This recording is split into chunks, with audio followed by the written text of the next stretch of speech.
Marcus Wyatt, and this video is brought to you by the Cape Town Music Academy. So for this video I thought I would chat a little bit about joy and engaging with joy within the music, because obviously music is full of joy. This thing we do is it's like some kind of magical gift.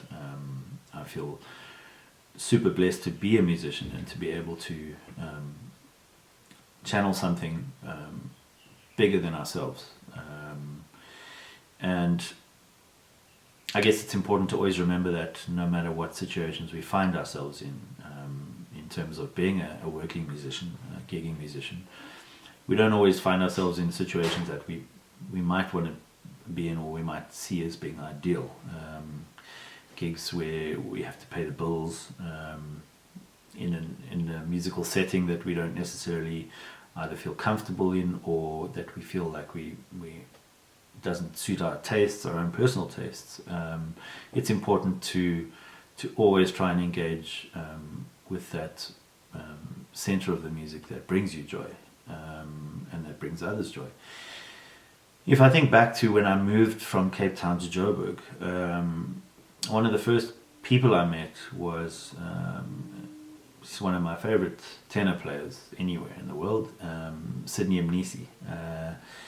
And what struck me about Sydney when I first met him and started to play with him was that every single time he puts that horn to his mouth and he starts to blow, he pours everything out of him, and it's almost as if the following day the world could end and Sid would be happy because he said what he wants to say. And it didn't matter what setting he was in, whether it be the group that we had formed at the time, right through to corporate gigs where we might feel were cheesy, or music that we felt didn't suit our own personal tastes, or whatever the case. He just went hell for leather and gave his all. And it wasn't something that I was necessarily used to coming out of studying music in Cape Town and taking everything rather seriously, as I did at the time. And I guess we all go through these stages in our life, and stage that I was going through, I felt like certain music I didn't necessarily want to be a part of or engage with, and thankfully along the way I've met people who've shown me that that's definitely not the way to approach being a musician, or I guess, or even life for that matter. Everything is important to somebody or to various people, and I think it's so subjective. Music is so subjective, and I think we need to just be open to everything that we do, whether it be a situation of our own design or something that is unavoidable that we might not necessarily have chosen for ourselves.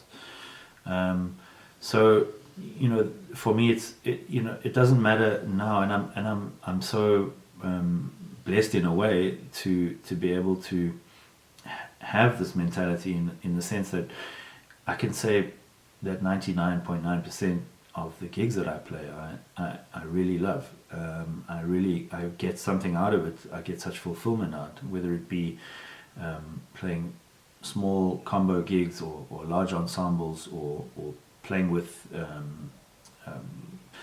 a brass roots project that myself and Alex Hitzeroth started, helping younger musicians, being in settings where you might not have the musical support around you that you're used to with the musicians that you might choose. I try to find a way to find the joy in all of those situations, and I can't imagine being any other way, really, no. And I think for younger musicians it's very important to understand that there is always something in every musical situation that you can get something out of.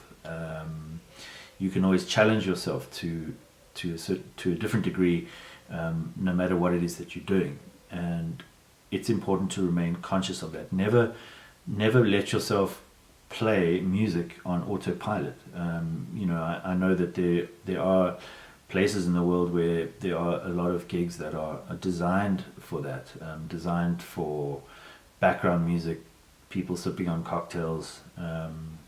But it's amazing how easy it is to get people to engage with the music if you yourself engage with it. If you don't engage with the music yourself, then you've got no hope of getting an audience to engage with it. And that's a very important lesson. So yeah, always just be aware that what we doing as musicians, what we're dealing with, is very emotive. So always try and put your heart and soul into everything you play, even if it's in the practice room, because the rewards are infinite. So I hope that helps. See ya.